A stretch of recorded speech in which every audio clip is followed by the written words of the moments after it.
Hello and welcome to Doubt Forum. This question is about the motion in a vertical circle, and the question says a mass m is attached to a thin wire and wheeled in a vertical circle. The wire is most likely to break when inclined at an angle of 60 degree from vertical. The second option is the mass is at the highest point. The third option is the wire is horizontal. The fourth and the last one is the mass is at the lowest point. सो एक thin wire है या धागा है, उसके एक side पे जब हम एक मास एम को अटैच कर देते हैं और उसको हम एक वर्टिकल प्लेन में घुमाते हैं, याद रखिए वर्टिकल प्लेन में जब हम उसको घुमाएंगे, क्लॉकवाइज घुमा रहा हूं या एंटी क्लॉकवाइज हो इससे फर्क नहीं पड़ता है, बट हम उसको एक वर्टिकल प्लेन में घुमा रहे हैं। तो पूछा गया है कि इस vertical plane, suppose this is a vertical circular plane. अब यहां पे अगर हम कोई एक धागे से या किसी वायर से एक मास एम को गोल गोल घुमा रहे हैं, तो पूछा गया है कि वो कौन सी पोजीशन होगी जहां पर ये धागा या फिर वायर की टूटने की संभावना सबसे ज्यादा है। The wire is most likely to break when. तो अब हमको पोजीशन को फाइंड आउट करना है कि at which position the wire is most likely to break. तो सबसे पहले हमको ये समझना होगा, suppose this is the centre, suppose this is the centre when a mass m। अब अगर हम इस मास m जो इसके दूसरे छोर पे बंधा हुआ है, मास m, यहां पर एक बॉक्स है ऑफ मास m, इसको सपोज हम इसको इस तरीके से सर्कुलर प्लेन में घुमाएंगे, तो अब हमको पता करना है कि किस पोजीशन में जो टेंशन है इस वायर में वो सबसे ज्यादा होगी, जो कि जो भी तार टूटेगा वो ड्यू टू टेंशन होगा। So the tension in this wire will always B from inward towards inward. जो टेंशन इस पे लगेगी वो हमेशा इनवर्ड होगी, और जो सेंट्रीफ्यूगल फोर्स होगा वो हमेशा ही आउटवर्ड डायरेक्शन में लगता है। तो सेंट्रीफ्यूगल फोर्स जो है, सेंट्रीफ्यूगल फोर्स है वो ऑलवेज आउटवर्ड रहेगा। Now what we will do, अब हम 4 डिफरेंट लोकेशंस पे फोर्स को बैलेंस करेंगे। Suppose this is our point A. अब यहां पर हम फोर्स को पहले बैलेंस करते हैं।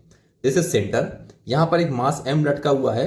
When mass m is at the one end of the wire, so इस पे एक फोर्स लगेगा due to gravity, that will be m into जी।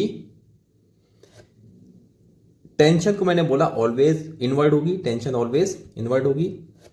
एक सेंट्रीफ्यूगल फोर्स होगा, suppose centrifugal force is Fc, वो हमेशा आउटवर्ड लगेगा। तो इस पे एक और फोर्स लग रहा होगा and that force will be in the outward direction and this force will be Fc।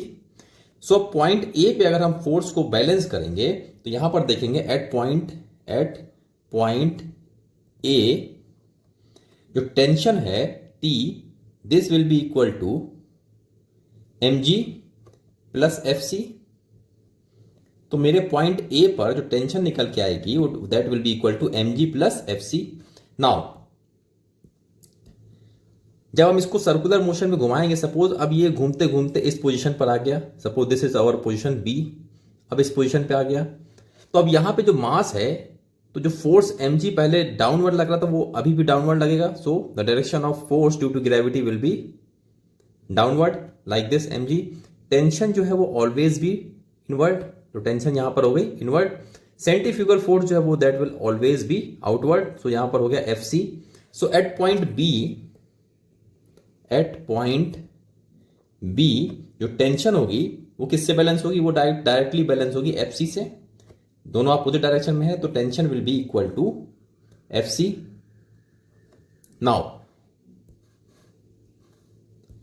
एक तीसरा सिनेरियो लेते हैं, जब इसको घूमते घूमते ये टॉप पर पहुंच गया। जब टॉप पर पहुंच गया सपोज, तो ये रहा टॉप पर। अब यहां पे जो मास m है, इसका जो फोर्स ड्यू टू ग्रेविटी होगा that will be downwards like this. So ये हो गया mg। Tension will always be inward, so ये हो गई टेंशन। और सेंट्रीफ्यूगल फोर्स जो है वो that always be outward, so ये हो गया Fc। So at point, suppose this our point C, at point C जो टेंशन है T प्लस mg, ये एक डायरेक्शन में है, this will be equal to Fc जो कि आउटवर्ड लग रहा है। So from here tension at point C, यहां पर लिख देते tension at point A, this is tension at point B, यहां पर tension at point C will be Fc minus mg। तो देखिए 3 सिनेरियो में हमने टेंशन कैलकुलेट किया। So tension at point A is Fc plus mg, at point B tension is equal to Fc, and at point C tension is equal to Fc minus Mg. तो यहां पर हम तीनों scenario में देखेंगे तो at point A the tension is highest, point B पे जाएंगे तो it will become equal to centrifugal force, और जब टॉप पे पहुंचेंगे तो यहां पर tension will B Fc minus Mg. तो यहां पर सबसे लीस्ट जो टेंशन होगी that will be at the highest point पे सबसे लीस्ट होगी, लोवेस्ट पॉइंट पे सबसे ज्यादा होगी. तो जहां पर टेंशन सबसे ज्यादा होगी that point will be the point where the wire is most likely to break. So our option 4 is correct. So the wire is most likely to break when the mass is at the lowest point. और सबसे least condition कहां पर है, जो सबसे जहां कम tension होगी. So the least tension will be at point C और the mass is at the highest point. So this is how we approach on the motion on a vertical circle. So thank you for watching. If you still have any doubt, please let us know in the comment section and we will definitely try to solve that out. Okay, thank you.